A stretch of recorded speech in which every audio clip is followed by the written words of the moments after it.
ఒక ఫ్యామిలీ పాపం పేద ఫ్యామిలీ పబ్లిక్ని మీ సహాయం కోసం వాళ్ళు వచ్చారు. చాలా దారుణమైన విషయం. ఆ పిల్లల్ని చూసినప్పుడు నాకే డైరెక్ట్గా వాళ్ళ ఆఫీస్కి వచ్చి ఏదైనా కొంత సహాయం చేసే ప్రయత్నం చేయండి అని అడిగారు. సో మీ పేరమ్మా? గాయత్రి. సో తన పేరు గాయత్రి. గాయత్రికి 3 పిల్లలు ఉన్నారు. సో తను తన భర్తని కోల్పోయింది. రీసెంట్గా ఒక 3 నెలల క్రితం వనస్థలిపురంలో ఒక యాక్సిడెంట్ జరిగింది. హయత్ నగర్ దగ్గర ఒక యాక్సిడెంట్ జరిగింది. సో ఒక కారు వీళ్ళ భర్త వెళ్తున్నాడు రోడ్డు మీద, ముందు వెహికల్ ఆగింది. వెహికల్ ఆగినప్పుడు తను అక్కడ నిలబడి ఉన్నాడు, స్కిడ్ అయ్యి సైడ్కి పడిపోయిండు. ఎదురుగా వస్తున్న కారు ఒకటి వచ్చి తన తల మీద నుంచి వెళ్ళిపోయింది. అక్కడికక్కడే మనోడు స్పాట్ చనిపోయిండు. సో చనిపోయిన తర్వాత వీళ్ళు వెంటనే పోలీస్ స్టేషన్కి కంప్లైంట్ చేశారు. పోలీసులు ఆ లోకల్ హయత్ నగర్ పోలీస్ స్టేషన్లో విచారణ జరిగింది. వీళ్ళు సీసీ ఫుటేజ్ అంతా తీసే ప్రయత్నం చేసినారు. ఒకే ఒక్క కెమెరాలో రికార్డ్ అయింది. సాయంత్రం 6:30 ఆ ప్రాంతం అవుతున్నది. జరిగిన డేట్ జనవరి 7వ తేదీన జరిగింది 2026లో. సో ఆ ఒక్కటే ఉన్నది. ఆ ఒక్క కెమెరాలో నెంబర్ ప్లేట్ రికార్డ్ కాలేదని చెప్తున్నారు. మరి ఆ కారు ఎక్కడ పోయింది? కారు ఏ సందులోంచి వెళ్ళినా మళ్ళీ రోడ్ ఎక్కాలి కదా. హయత్ నగర్ పోలీసులు మరి వీళ్ళకి ఏం చెప్పారు? కారు దొరకట్లేదు, ఒక కారు ట్రేస్ చేసినాం కానీ అది రామోజీ ఫిలిం సిటీకి వెళ్ళొస్తున్న కారు, కానీ అది కాదు, మేము ఆయనతో మాట్లాడినామని చెప్తున్నారు. మరి రోడ్ ఎక్కాల్సిన కారు ఎక్కడ పోయింది? ఏ సీసీ ఫుటేజ్ కెమెరాలో ఎందుకు రికార్డ్ కాలే? వీళ్ళు నన్ను 3 నెలల తర్వాత అప్రోచ్ అయిన తర్వాత నేను ఆ లోకల్ సిఐకి మాట్లాడిన, ఎస్ఐ లక్ష్మీనారాయణ అట, రీసెంట్గా ఆయన ఏదో దీంట్లో ఇరుక్కున్నట్టున్నాడు. సిఐతో మాట్లాడినా, లక్ష్మీనారాయణతో మాట్లాడినా, అక్కడ సీసీ కెమెరా ఎవరైతే చెక్ చేశారో పోలీస్ ఆఫీసర్ ఆయనతో మాట్లాడినా, అందరూ ఒకటే వర్షన్ చెప్తున్నారు, అది ఎక్కడ రికార్డ్ కాలేదని చెప్తున్నారు. సో మళ్ళీ నేను సిఐతో మాట్లాడి వీళ్ళని పంపించి మళ్ళీ ఒకసారి ఫుటేజ్ వెరిఫై చేయండి అని చెప్తే ఆ అవకాశం కూడా వాళ్ళు ఇచ్చినారు పోలీసులు. దొరకట్లే. 3 months అయిపోయింది, ఫుటేజ్ ఏముంటుంది ఇంకా? మరి పోలీసులు ఇంత ఇంపార్టెంట్ కేసుని ఎందుకు ఛేదించలేకపోయినారు? అవకాశం ఎందుకు దొరకలేదు? ఇంత పెద్ద హైదరాబాద్లో ఏ షాప్కి ఏ ఇంటికి పెట్టిన కెమెరాలు కూడా రికార్డ్ కాలేదా? సో ఇట్లాంటి కేసులు కూడా ఉంటాయా? సో దాని తర్వాత ఆ ఫ్యామిలీ సిచ్యువేషన్ చూస్తే తను ఏం పని చేయదు, ఇంట్లోనే ఉంటుంది హౌస్ వైఫ్గా. తనే ఈ కుటుంబాన్ని పోషించాలి. 3 పిల్లలు. ఈ పిల్లల చదువు కూడా ఇప్పుడు ఆగిపోయింది. ఇప్పుడు చిన్న బాబు ఉన్నాడు, 2 పిల్లలు. పెద్దమ్మాయి ఏం పేరమ్మా? కీర్తన. నీ పేరు పాప? సిరియా. నీ పేరు?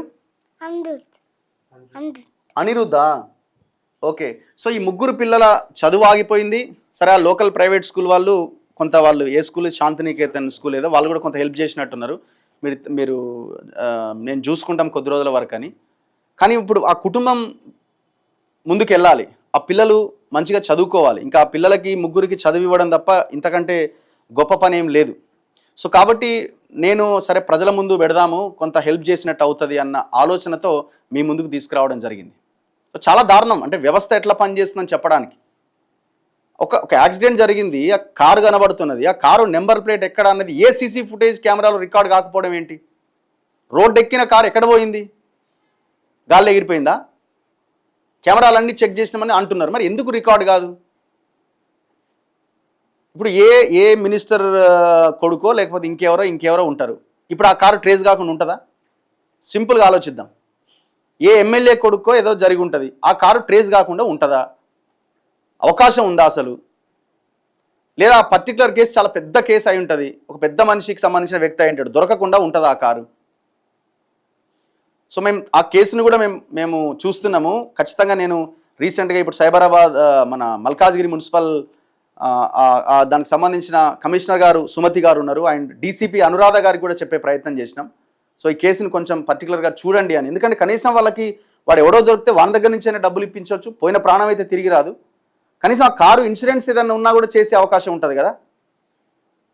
సో అందుకే వీళ్ళు మీ హెల్ప్ అడుగుతున్నారు. సో ఏం జరిగిందమ్మా ఆ రోజు? ఎప్పుడు వెళ్ళాడు ఇంటి నుంచి బయటికి? 10 o'clock వెళ్ళాడు. ఏం జరిగింది? ఏం జరిగింది? యాక్సిడెంట్ అయింది. ఓకే. ఇంటి నుంచి డ్యూటీ నుంచి వస్తుంటే యాక్సిడెంట్ అయింది. ఓకే. ఎందులో పని చేస్తాడు? ఎయిర్టెల్లో పని చేస్తాడు. సో వాళ్ళు ఎయిర్టెల్ వాళ్ళు ఏమైనా రెస్పాండ్ అయ్యారా? వాళ్ళు కూడా రెస్పాండ్ కాదు. వాళ్ళు కూడా అవుతారు. కూడా ఇస్తాను ఆ. అమౌంట్ పిల్లల పేరు చేస్తాను మాట ఇచ్చారు. మాట ఇచ్చినారు. ఇచ్చినారు కానీ ఇప్పుడు మనం పోయి అడిగితే వాళ్ళు మేము లేట్ అయిపోయింది మేము చేయలేము వాళ్ళు తప్పించుకుంటారు. ఓకే దగ్గరండి మీరు దగ్గరండి. మేము మా ప్రోగ్రామ్లో ఉన్నాం కదా, ఊర్లో ఉన్నాము. ఇది జరిగిన తర్వాత 10 days వరకు 11 days వరకు మేము బయటికి రాలేము. ఓకే. ఆ సిచ్యువేషన్లో వాళ్ళ స్టాఫ్ ఫోన్ చేశారు. ఫోన్ చేసి మీరేం భయపడొద్దు, మా సార్ ఉన్నాడు, మేము కూడా మాట్లాడాము, ప్రతి ఒక్కటి మేము చూసుకుంటాము, పిల్లల గురించి కానీ స్టడీ గురించి కానీ, ప్లస్ ఆ పిల్లల పేరు మీద అమ్మాయిలు ఉంటారు కదా, 5 lakhs వరకు సార్ డిపాజిట్ చేయొచ్చు. ఎయిర్టెల్ వాళ్ళు. ఎయిర్టెల్ ఏ బ్రాంచ్? డిస్ట్రిబ్యూషన్ ఆయన మా అల్కాపూర్ బ్రాంచ్ డిస్ట్రిబ్యూటర్ అతను. మరి ఇప్పుడు ఆయన పని చేస్తుంటేనే చనిపోయింది కదా? అవును, ఆన్ డ్యూటీలో చనిపోయింది. మరి వాళ్ళు రెస్పాండ్ కావాలి కదా. అయితే ఆ విషయంలో మనం చెప్పారు. ఫస్ట్ చెప్పినప్పుడు మనం ఇంకా అక్కడికి పోయి అడగడం బాగుండదని చెప్పేసి, వాళ్ళే బాగున్నప్పుడు మనం ఎట్లా అడుగుతామని చెప్పేసి మేము అడగలేకపోయినాం. తర్వాత 1 month గడిచింది. గడిచిన తర్వాత మరి ఏంటి పరిస్థితి సరిపోయేద్దామని పోయి ఆఫీస్కి వెళ్ళాం. ఆఫీస్కి వెళ్ళిన తర్వాత అతను ఏమంటాడంటే, సాలరీ ఒక 1 year వరకు ఇస్తానట. తన రన్నింగ్ సాలరీ ఉంది, 1 year వరకు ఇస్తా. మరి పిల్లల పరిస్థితి ఏంటి సార్, ఇట్లా అన్నారు కదా మీరు అప్పుడు అంటే, నేను ఏదైనా డొనేషన్ చేయించి కలెక్ట్ చేసి ఇద్దాం అనుకున్నా, 15 days లో మీరు సర్టిఫికేట్ తీసుకొస్తే బాగుండేది అన్నారు. 15 days లో డెత్ సర్టిఫికేట్ రావడం ఇంపాసిబుల్. యాక్సిడెంట్ కేసులో 1.5 month పట్టింది సార్. 1.5 month పట్టింది. 1.5 month పట్టిన తర్వాత మీరు లేట్ చేశారు, నేను ఏం చేయలేను అన్నాడు. సో ఇప్పుడు మీరు లేబర్ కోర్టుకి ఏమన్నా వెళ్ళే ప్రయత్నం చేయకపోయారు? చూద్దాం సార్, ఇంకేం అనుకోలేదు అనుకుంటున్నాము. మరి వాళ్ళ పిల్లల పరిస్థితి ఏంది ఇప్పుడు? ఎవరు లేరు కదా తనకి? ఎవరు లేరు. లవ్ మ్యారేజా? ఓకే. అమ్మ నాన్న కూడా లేదు సార్, వాళ్ళు కూడా పట్టించుకునే వాళ్ళు ఇంకా వాళ్ళు పెద్ద మీద పరిస్థితి వాళ్ళు. సో దయచేసి Google pay number, PhonePe and Google pay number ఇస్తున్నాను నేను. ఎవరి పేరు మీద ఉంది? అమ్మాయి పేరు గాయత్రి పేరు మీదనే ఉంది కదా.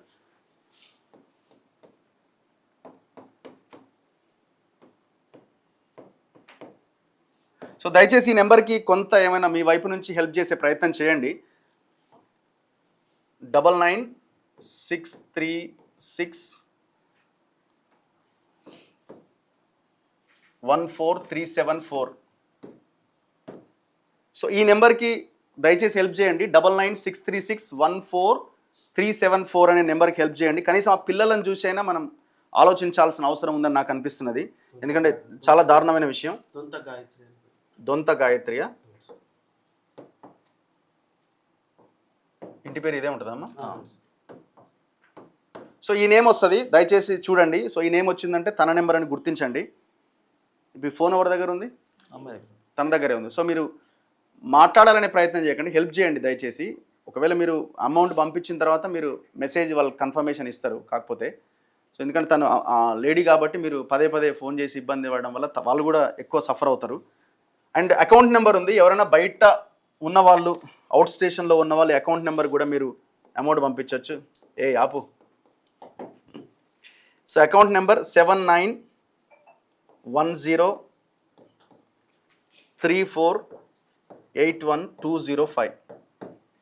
791034812005 ఇది అకౌంట్ నెంబర్. ఏం బ్యాంక్ ఇది? తెలంగాణ గ్రామీణ బ్యాంక్, శాంతినగర్ బ్రాంచ్.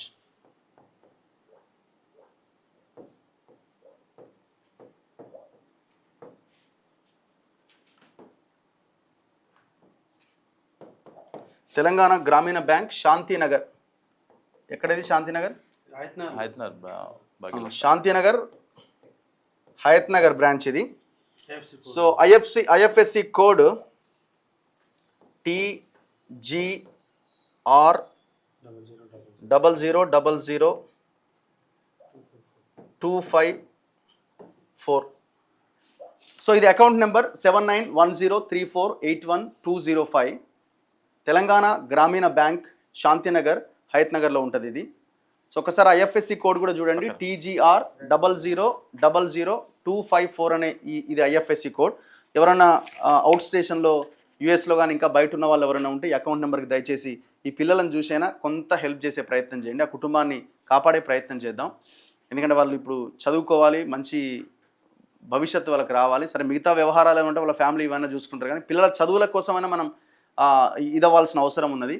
సో ఎవరైనా ఇంకా నా నెంబర్ తెలిసి ఉన్నవాళ్ళు మీరేమన్నా హెల్ప్ చేయాలి అనుకుంటే నాకు కాంటాక్ట్ చేసినా నేను వాళ్ళతో మాట్లాడించే ప్రయత్నం చేస్తా. వాళ్ళ చదువులకైనా ఇంకేదానికైనా మీరు హెల్ప్ చేయదలుచుకుంటే బయట ఉన్నవాళ్ళు. సో ఏ క్లాస్ అమ్మా నువ్వు? Third class. ఏ స్కూలు? శాంతినికేతన్. ఎప్పుడు చూసావు డాడీని? తెలుసా నీకు? ఎక్కడ ఏమైంది? నువ్వే క్లాస్ అమ్మా? ఫస్ట్ క్లాసా? ఇప్పుడు పోతున్నాడా స్కూల్కి? ఏ క్లాస్లో బాబు? ఏ అక్కడ ఏ క్లాస్ చదువుతున్నావు? మాట్లాడు. వెళ్తున్నావా? వెళ్తున్నావా? సరే స్టడీ నిలబడు, స్టడీ నిలబడు. వాళ్ళకి ఏం తెలియదు అది. తెలియని ఇస్తారు వాళ్ళు. సో ఈ కుటుంబాన్ని ఆదుకోండి దయచేసి ప్లీజ్. నా వైపు నుంచి నేను రిక్వెస్ట్ చేస్తున్నా. సో ఎప్పుడు మేము చాలా పెద్ద ఇష్యూ ఉంటే తప్ప ఈ లైవ్లోకి తీసుకొచ్చే ప్రయత్నం చేయము. చాలామంది ఫోన్ చేస్తుంటారు. మీ కింద స్ట్రిప్లో కూడా ఆ నెంబర్స్ కనబడుతున్నాయి. ఆ నెంబర్స్ కాల్ చేయండి. ఈ వీడియోని కూడా నేను సపరేట్గా అప్లోడ్ చేసే ప్రయత్నం చేస్తాను. చాలామందికి షేర్ చేయండి. మీరు ఎవ్రీడే ఖర్చు పెట్టే దాంట్లో కొంత అమౌంట్ వాళ్ళకి సహాయం చేస్తే ఒక్కొక్కరు అమౌంట్ అందరి అమౌంట్ అయ్యి చాలా పెద్ద అమౌంట్ అవుతుంది. ఆ పిల్లల భవిష్యత్తుకు ఉపయోగపడుతుంది. మన ఇంట్లో కూడా పిల్లలు ఉన్నాం, మన పిల్లల్ని మనం చూసుకుంటున్నాం. సో ఆ పిల్లల భవిష్యత్తును కూడా కాపాడాల్సిన బాధ్యత మనందరి మీద ఉన్నది. Thank you. రైట్.